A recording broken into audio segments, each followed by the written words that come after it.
man, I don't know what's up with my phone, if it's for dropping it so much or what, but I just recorded another 5-minute video blog, and it totally didn't save as a valid file. I don't know, it like finished the file, and then when I go to play it back, it says this video file cannot be played. It's bullcrap. So I just spent 5 minutes talking about some cool stuff, and and you missed the creepy white panel van that almost raped me, and the crazy lady. Well, she's down the street, so I can still see her. But crap, I was talking about stuff. I'm in downtown Henderson right now. I am right off of Victory and Water Street. I'm on Victory right now. I don't feel very victorious. I'm next to some dirt over here and a rickety old wooden fence over here. I'm down here because I was checking out some stores that are included in the Zagat survey this year. Zagat? I don't know how to say it, I just know they're going to pay me to write like a zillion reviews of shopping places in Las Vegas, which I've been doing basically for the last week and a half, and will continue doing until they're done, and then I've got to do some other stuff with that. But yeah, so I had to do some recon because I wasn't familiar with some of these kind of mom and pop places, and there wasn't like good information on the web or anything.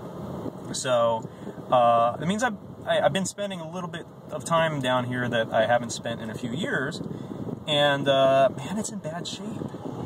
They had this whole redevelopment plan. I mean, it's been a long plan. It was instituted in 1995 by the city of Henderson. But Water Street was really starting to kind of come back to life a few years ago, well, pre-recession. I even did a whole story about it for the Las Vegas Weekly. There was new buildings and new businesses and new condos, and now those buildings are empty. I don't think the condos ever got finished. There's entire blocks that have been raised. There's entire blocks that are vacant. It's really crazy. There is one new place called the Coffee House. It's a coffee house, go figure. It used to be called Mocha Joe's, that closed, and then this guy, Don, took over the coffee house. It's Don, basically, hanging out and slinging coffee, and they have, like, you know, used furniture in there, and free Wi-Fi, and open mic nights, and live music, and it's a coffee house, like a real, you know, like, it's to downtown Henderson what the Beat is to downtown Las Vegas, I guess. Except it's a little more shaggy. But it's cool, you know. It's a place that I've been able to go and get some work done and stuff. They could use a little more air conditioning. But I'm sure as it cools down, it'll be nicer. It seems a lot hotter down here in downtown Henderson, too. I don't know why. I'm wearing a thermal shirt today because it was cool this morning. But it's not so cool now. It says 88 on my thermometer in the car. So, whatever. And it's almost November. But it's Vegas, so there you go. Anyway, so that's what I've got going on.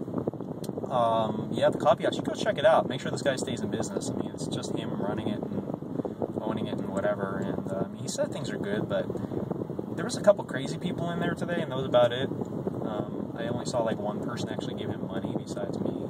So there's that. I gave a review of the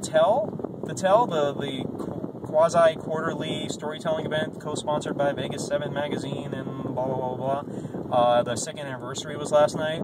I feel weird talking about it again, because even though you guys didn't hear me talk about how cool it was being at the Mob Museum and sitting in the old courthouse and whatnot, I feel like I've already told you this story, and I don't want to be a bad storyteller myself, so it's hard for me to get over that. But if you haven't been to the Tell yet, you should go.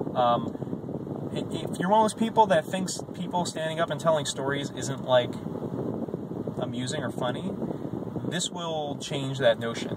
If your storytelling it's not like slam poetry or something. It's, you know, it's I guess more like stuff you hear on NPR, but I mean, if you think about it, you go see someone like Henry Rollins or even, you know, Louis C.K., they're storytellers, right? One's leaning more toward specifically being a comedian, and one's leaning more toward just, you know, telling entertaining stories about real life. But, yeah, anyway, the Tell, you can get more info probably on the Facebook, or if you go to Vegas7.com, I'm assuming they have some sort of info there since they're a sponsor. They like to sponsor all of us through our pockets, but we have to do stuff for them, like write words.